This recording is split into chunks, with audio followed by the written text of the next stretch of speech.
नमस्कार। आज मैं एक गंभीर मुद्दे को लेकर मीडिया के इस प्लेटफॉर्म पर आया हूँ और मेरा मानना ये है, मेरा कहना है कि विपक्ष, मीडिया हाउसेस सब अपने अपने काम कर रहे हैं। कई मुद्दों को उठाए जा रहे हैं। जिन मुद्दों को नहीं उठाया जाना चाहिए वो भी उठ रहा है, बहसें हो रही हैं। लोग आंख फाड़ फाड़ कर टीवी चैनल्स को देखते हैं, न्यूज़ चैनल्स को देखते हैं और जाने अनजाने कई ऐसे मुद्दे हैं जिन पर न तो हमारी मीडिया हाउसेस का ध्यान है, न राजनेताओं का ध्यान है, लेकिन ऐसी घटनाएं हो रही हैं और काफ़ी चिंताजनक स्थिति है। हमारे देश में अभी कुछ दिनों से ये हो रहा है कि जातिवाद वगैरह तो है ही, जातिवाद है, आरक्षण है, ये तमाम मुद्दे हैं। लेकिन सबसे गंभीर मुद्दा अभी एक जो सामने आ रहा है वो है प्रांतवाद। और प्रांतवाद को लेकर मानसिकता ऐसी कि हिंसा, हत्या सभी चीज़ हो रही है। किसी भी राज्य में, और ये संविधान भारत के नागरिकों को हक देता है कि वो भारत के किसी भी राज्य में जाकर बस सकते हैं, रोजगार कर सकते हैं, नौकरी कर सकते हैं, कोई मनाही नहीं है। लेकिन कुछ क्षुद्र मानसिकता के लोगों, संगठनों के द्वारा ये विष फैलाया जा रहा है कि भाई ये राज्य हमारा है तो इस राज्य संबंधित राज्य के जो नहीं हैं उनको उनके राज्य से बाहर चले जाना चाहिए। इनमें पश्चिम बंगाल और अभी दक्षिण भारत का तमिलनाडु स्टेट काफ़ी चर्चे में है। तमिलनाडु में तो ये घटित हुआ कि हिंदी भाषी क्षेत्र के मज़दूरों पर जानलेवा हत्या की गई, उनको मारा गया। कई के शव घर पर क्षत विक्षत स्थिति में पहुँचे। बंगाल में एक अलग ही शगुफा छोड़ा हुआ है कि भाई यहाँ पे आपको रहना होगा तो बंगला सीखना होगा। और इनका ये ग्राउंड भी है कि गैर राज्यों से आने वाले लोगों के कारण इन लोगों की नौकरी हाथ से चली जाती है। सबसे पहली बात तो ये कि आप कौन होते हैं।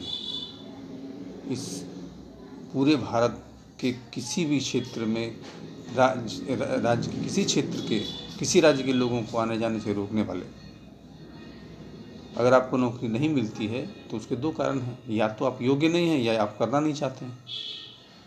नहीं तो जब बाहर के लोग आपके राज्य में आकर नौकरी ढूंढ सकते हैं, नौकरी कर सकते हैं, तो फिर आप इसी राज्य में रहकर नौकरी क्यों नहीं कर रहे हैं। इसका मतलब है कि आप या तो योग्य नहीं हैं, यानी तो फिर आपको करना ही नहीं है। और मुझे तो लगता है कि इसके पीछे कोई ना कोई साजिश है भारत की आंतरिक शक्ति को तोड़ने की, और ये बहुत विकट स्थिति है। लाखों लाख लोग कई राज्यों में जाते हैं, कई राज्यों के लोग कई राज्यों में चले जाते हैं। हालांकि इसके पहले भी मैंने इस मुद्दे पर एक वीडियो बनाया था और फिर मैं थोड़ा सा अपने कामों में लग गया। लेकिन ये दक्षिण भारत के तमिलनाडु में जो घटना घटी उसने मुझे फिर से विचलित किया। सवाल ये होता है कि अगर आपने ये कसम खा रखी है कि भाई हम अपने राज्य में ही रहेंगे और राज्य के और संबंधित राज्य से बाहर के लोगों को नहीं रहने देंगे, तो भाई एक काम करो ना, अपने अपने विधानसभा में कानून पारित करवाओ और कानून के माध्यम से सभी को बेदखल करो। सिर्फ तुम रहो, अपने राज्य में रहो, कानून पास करा दो। तुम्हारा विधानसभा है, जब तुम्हारा राज्य है, तुम कहते हो ये हमारा राज्य है, तो तुम्हारी विधानसभा होगी, तुम्हारी विधायिका है, एमएलए हैं, भाई उसको बोलो, उन पर प्रेशर डालो कि भाई आप कानून पास करिए। जैसे बंगाल विधानसभा में कानून पास करा दे कि भाई गैर बंगालियों को यहाँ रहने का कोई हक नहीं है, नहीं रहेंगे, चले जाएंगे। उसी तरीके से हर एक जिस राज्य के लोग, कुछ क्षुद्र लोगों को ऐसा लगता है कि ये उनका बपौती राज्य है, वही रह सकते हैं, तो वो कानून पास करवा लेना। एक निरीह मजदूर, लेबर, आम आदमी को परेशान करने का, उनको जान से मार देने का, ये हथकंडा तो सही नहीं है, और तुम कुछ कर भी नहीं सकते हो। तुमको यदि उतनी ही ताकत है ना, तो एक काम करो ना, मैं तो तुमको चैलेंज देता हूँ कि तुम अपने राज्य में उन तुम्हारे राज्य से बाहर के जो लोग हैं, जो एक मुकाम पर हैं, उन तक पहुँच बनाओ। तो ज़रा उनको बताओ, क्या उनके पास ताकत नहीं होगी, हिम्मत नहीं होगी? वहाँ जाओगे तो फिर गिड़गिड़ाते हुए जाओगे, मुंह से जवान नहीं निकलेगी, आवाज़ नहीं निकलेगा, लेकिन मज़दूरों को तुम धमकाओगे, उनको मारोगे, उनको कहो कि भाई ये तुम्हारा राज्य नहीं, तुम बाहर जाओ। तो सबसे पहली बात तो है कि ये राज्य तुम्हारे बाप का भी नहीं है, ये देश किसी बाप का नहीं है, किसी के बाप का देश नहीं है। हाँ, ये तुम्हारा ग्राउंड जरूर है कि राज्य के नागरिक होने के नाते तुमको पहली प्राथमिकता मिलनी चाहिए, एकदम बेशक, और इस पर सभी को का समर्थन होना चाहिए कि भाई राज्य जिसका है, सबसे पहले उसके लोगों को प्राथमिकता मिलनी चाहिए। लेकिन ये प्राथमिकता तो तुम केवल सरकारी संस्थाओं में लगाओगे ना, या वहाँ से पाने की उम्मीद करोगे। तो गैर सरकारी संस्थाओं में, बड़ी बड़ी कंपनियों में, छोटे मोटे कंपनियों में। और एक बात भाई साहब बता देते हैं, बड़े महानगर में ये जो आम जिंदगी तुम्हारी चल रही है ना, वो अगर तुम ढंग से देखो, औसत निकालो ना, तो आम जिंदगी चलने का पूरा जिम्मेदारी तुम्हारे राज्य में जो बाहर राज्य से आए हुए लोग हैं ना, वो रेहड़ी वाले, पटरी वाले, जितने भी हैं, वो सब वहीं के हैं। एक बारगी अगर तुम्हारे राज्य से तुम्हारे राज्य के बाहर के लोग छोड़ देना, तो तुम्हारे राज्य में या तुम जैसे लोगों के राज्य में कुछ नहीं बचेगा।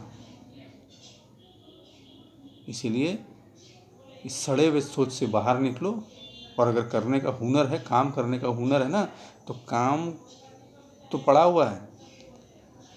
तुम ही सोच के देखो ना कि तुम्हारे राज्य में दूसरे राज्य के लोग आकर नौकरी करते हैं, तुम क्या कर रहे हो? तो ये चूतियापा है तुम्हारी, इसको ख़त्म करो।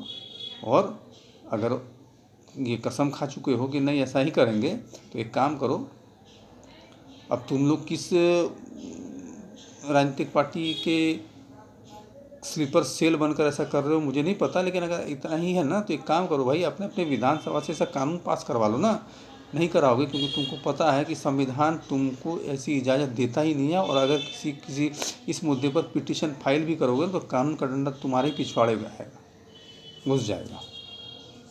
इसलिए हज़ारों किलोमीटर दूर से आए गैर तुम्हारे राज्य से बाहर के लोग जो आते हैं, मजदूरी करते हैं, दिहाड़ी खटते हैं, उन पर जानलेवा हमला करना ये मर्दानगी नहीं है। मर्दानगी अगर है ना, तो तुम भी बाहर निकल कर देखो, दूसरे राज्य में जाकर बस के देखो, दूसरे राज्य में काम करके देखो, और ज़िंदगी जियो, तब तुम्हें पता चलेगा कि ज़िंदगी किसको कहते हैं। और मैं तो चाहूँगा, मेरी अपील है कि इस मुद्दे पर देश के सभी लोग, ये जो प्रांतवाद का जहर घोला जा रहा है, इसके खिलाफ खड़े हों और इसका पुरजोर विरोध करें। पलायन करके नहीं, वहीं पर लड़के, जहाँ है वहीं लड़के। धन्यवाद, नमस्कार।